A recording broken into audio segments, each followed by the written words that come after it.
আসসালামুআলাইকুম সবাইকে আজকের এই নতুন ভিডিওতে স্বাগতম এবং আজকের এই ভিডিওতে আমি আপনাদেরকে দেখাবো এক বাংলালিংক সিম থেকে অন্য বাংলালিংক সিমে কিভাবে টাকা ট্রান্সফার করবেন। তো আপনারা যদি Banglalink to Banglalink balance transfer করা শিখে নিতে চান তাহলে আজকের এই ভিডিওটা আপনাদের অবশ্যই দেখতে হবে এবং এই ভিডিওটা যদি শেষ পর্যন্ত দেখেন তাহলে অবশ্যই আপনারা সহজভাবে বুঝে যাবেন যে কিভাবে ব্যালেন্স ট্রান্সফার করতে হয়। তো চলুন আর বেশি কথা না বাড়িয়ে শুরু করি কিভাবে আপনারা বাংলালিংক সিম থেকে অন্য বাংলালিংক সিমে টাকা ট্রান্সফার করবেন। ফার্স্ট অফ অল আমাদের যে কাজটি করতে হবে সেটি হচ্ছে আমাদের প্লে স্টোর থেকে বাংলালিংক অ্যাপটা ডাউনলোড করে নিতে হবে। আপনাদের যদি ডাউনলোড করা থাকে তাহলে তো ভালো, যদি না করা থাকে ডাউনলোড করে নেবেন। দেন ডাউনলোড করার পরে আপনারা আপনাদের বাংলালিংক নাম্বার দিয়ে, অর্থাৎ যে নাম্বার থেকে আপনি ব্যালেন্সটা ট্রান্সফার করবেন সেই নাম্বার দিয়েই কিন্তু আপনাদের বাংলালিংক অ্যাপে লগ ইন করতে হবে, অর্থাৎ সাইন ইন করতে হবে। দেন সাইন ইন করা হয়ে গেলে এখন আপনারা আপনাদের বাংলালিংক অ্যাপটা ওপেন করবেন। আমি ওপেন করে নিলাম, দেন আপনারাও ওপেন করে নেবেন। দেন বাংলালিংক অ্যাপটা যখন ওপেন করবেন, ওপেন করার পরে আপনাদের সামনে বাংলালিংকের হোম পেজটা শো করবে, অর্থাৎ এখানে অনেকগুলো অপশন শো করবে। সো এখান থেকে আপনারা একটু নিচে দেখতে পাবেন যে ব্যালেন্স ট্রান্সফার নামে একটা অপশন আছে। জাস্ট আপনারা এই ব্যালেন্স ট্রান্সফার অপশনটার উপরে ক্লিক করে দিবেন। ব্যালেন্স ট্রান্সফার অপশনটার উপরে ক্লিক করে দেওয়ার পরে আপনাদের সামনে এরকম একটা ইন্টারফেস শো করবে। এখন আমাকে যে কাজটা করতে হবে এখানে স্টার্ট বাটনে ক্লিক করতে হবে। সো আপনাদের যদি এরকম আসে তাহলে আপনারা স্টার্ট বাটনে ক্লিক করে দিবেন। স্টার্ট বাটনে ক্লিক করে দেওয়ার পরই আপনি যে নাম্বার থেকে ব্যালেন্স ট্রান্সফার করার জন্য রেজিস্ট্রেশন করছেন সেই নাম্বারে একটা 6 ডিজিটের ওটিপি কোড যাবে। তো দেখুন এখানে আমি যে নাম্বার থেকে ব্যালেন্স ট্রান্সফার করার জন্য রেজিস্ট্রেশন করছি সেই নাম্বারে একটা ওটিপি কোড তারা আমাকে পাঠিয়েছে, অর্থাৎ বাংলালিংক থেকে পাঠিয়েছে। তো এখন আপনারা যে কাজটা করবেন, আপনাদের যে নাম্বার থেকে ব্যালেন্স ট্রান্সফার করার চেষ্টা করছেন বা রেজিস্ট্রেশন করার চেষ্টা করছেন সেই নাম্বারে একটা 6 ডিজিটের ওটিপি কোড যাবে। সেই ওটিপি কোডটা নিয়ে এসে জাস্ট এই বক্সের মধ্যে আপনারা দিয়ে দিবেন। আপনারা কোড দিবেন, কোড দেওয়ার পরে ভেরিফাই করে নেবেন। দেন ভেরিফাই করার পরে আপনাদেরকে এখন পিন সেটআপ করতে বলবে। এখন আমাকে যে কাজটা করতে হবে বা আপনাদেরকে যে কাজটা করতে হবে সেটা হচ্ছে এখানে একটা পিন সেটআপ করতে হবে, 4 ডিজিটের একটা পিন সেটআপ করতে হবে।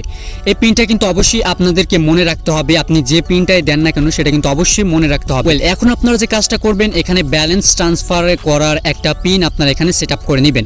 এখানে প্রথম যে 4টা বক্স দেখতে পাচ্ছেন, এখানে প্রথম 4 বক্সে আপনি 4টা পিন নাম্বার দিবেন, যে পিন নাম্বারটা মূলত আপনার ব্যালেন্স ট্রান্সফার করার সময় দিতে হবে। সো এখন আপনারা এখানে 4 ডিজিটের একটা পিন নাম্বার দিবেন এবং দ্বিতীয়ত নিচে আপনারা যে 4টা বক্স দেখতে পাচ্ছেন সেই নিচের 4টা বক্সে কিন্তু উপরের যে 4টা পিন আপনারা দিবেন ঠিক সেই একই পিন কিন্তু এই নিচের 4টা বক্সেও দিতে হবে, অর্থাৎ উপরের যে পিনটা আপনি দিবেন নিচেও কিন্তু ঠিক সেই পিনটাই আপনাদেরকে আবার দিতে হবে, অর্থাৎ নিশ্চিত হওয়ার জন্য একই পিন বারবার আপনাদেরকে 2বার দিতে হবে। এখানে আপনারা আপনাদের পিন নাম্বারটা দিয়ে দিবেন, আপনি কি পিন নাম্বার রাখতে চান আপনার ব্যালেন্স ট্রান্সফার করার জন্য।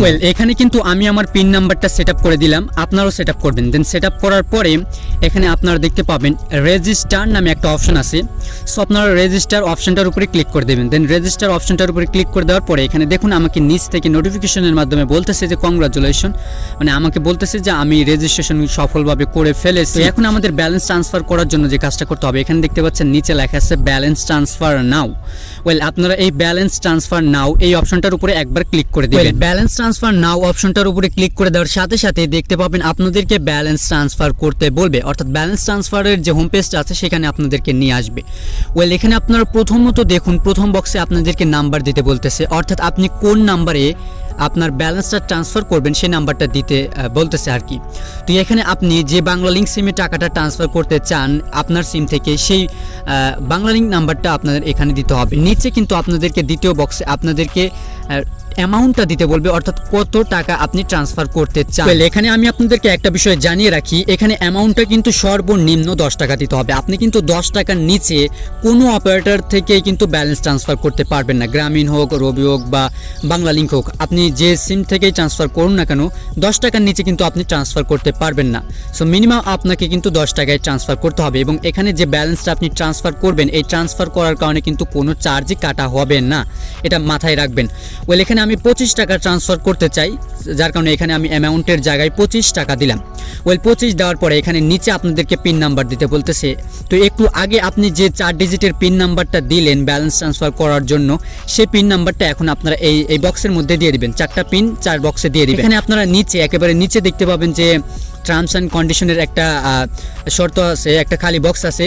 জাস্ট আপনারা এই খালি বক্সটাকে একটা টিক মার্ক করে দিবেন। ওয়েল টিক মার্ক করা দেওয়া হয়ে গেলে আপনি নাম্বারটা একবার চেক করে নেবেন নাম্বারটা ঠিক আছে কিনা। যদি সব ঠিক থাকে তাহলে এখন আপনারা যে কাজটা করবেন, এখানে এই যে ট্রান্সফার নামে যে অপশনটা দেখতে পাচ্ছেন, ট্রান্সফার অপশনটার উপরে ক্লিক করে দিবেন। ট্রান্সফারের উপরে ক্লিক করে দেওয়ার সাথে সাথে আপনাকে নিচ থেকে একটা পপ আপ দেখাবে যে আপনি কি ব্যালেন্স ট্রান্সফার করতে চান, এটা কি আপনি নিশ্চিত নাকি। যে নাম্বারটা দিবেন সেই নাম্বারটা শো করাবে। সো এখন যদি আপনি নিশ্চিত হয়ে যান যে আপনি এই নাম্বারটা ঠিক আছে, ব্যালেন্স ট্রান্সফার করতে চান, তাহলে এখন এই কনফার্মের উপরে ক্লিক করে দিবেন। দেন কনফার্মের উপরে ক্লিক করে দেওয়ার সাথে সাথে দেখুন আমার ব্যালেন্সটা কিন্তু ট্রান্সফার হয়ে গেল। এখন আপনারা যে কাজটা করবেন, এখানে ক্লোজ লেখাটার উপরে ক্লিক করে দিবেন। তো ক্লোজ লেখাটার উপরে ক্লিক করে দেওয়ার পরপরই আপনাকে আপনার বাংলালিংক অ্যাপের হোম পেজে নিয়ে যাবে এবং এখানে আসার পরে দেখতে পাবেন আপনার অ্যামাউন্টটা শো করবে। দেখুন এখানে আমি যখন অ্যাপে লগ ইন করেছিলাম তখন কিন্তু এখানে আমার অ্যামাউন্টটা ছিল 25 টাকা। এখন কিন্তু আমার অ্যামাউন্টের জায়গায় দেখাচ্ছে 0 টাকা, অর্থাৎ আমার ব্যালেন্স থেকে আমি 25 টাকা ট্রান্সফার করে দিয়েছি এবং সেটা সফল হয়েছে। সো আপনারা আশা করি বুঝতে পেরেছেন কিভাবে ব্যালেন্স ট্রান্সফার করতে হয়। তো এখন যদি আমি আপনাদেরকে দেখাই, আমি অন্য সিমে যে সিমে ব্যালেন্সটা ট্রান্সফার করেছি সেই সিমের যদি এসএমএসটা দেখাই তাহলে আপনারা বিষয়টা বুঝতে পারবেন। দেখুন এখানে এসএমএসে দেখুন আমি কিন্তু ব্যালেন্সটা ট্রান্সফার করেছি এবং যাকে পাঠিয়েছি টাকাটা সে কিন্তু রিসিভ করেছে। এই যে দেখুন এসএমএসের মাধ্যমে দেখা যাচ্ছে। ওয়েল, আশা করি আপনারা সবাই বুঝতে পেরেছেন যে কিভাবে বাংলালিংক সিম থেকে অন্য বাংলালিংক সিমে ব্যালেন্স ট্রান্সফার করতে হয়। আজকের মতো এই পর্যন্তই, দেখা হবে নেক্সট কোনো একটা ভিডিওতে। ততক্ষণ পর্যন্ত আপনারা সবাই সুস্থ থাকুন, ভালো থাকুন এবং অবশ্যই আমার এই চ্যানেলটা সাবস্ক্রাইব করতে কিন্তু ভুলবেন না। এবং আপনাদেরকে জানিয়ে রাখি, আপনারা যদি পিন কোনোদিন ভুলে যান তাহলে অবশ্যই আমাকে কমেন্ট করে জানাবেন, আমি আপনাদেরকে পিন ফরগেট করার নিয়মটাও দেখিয়ে দিব।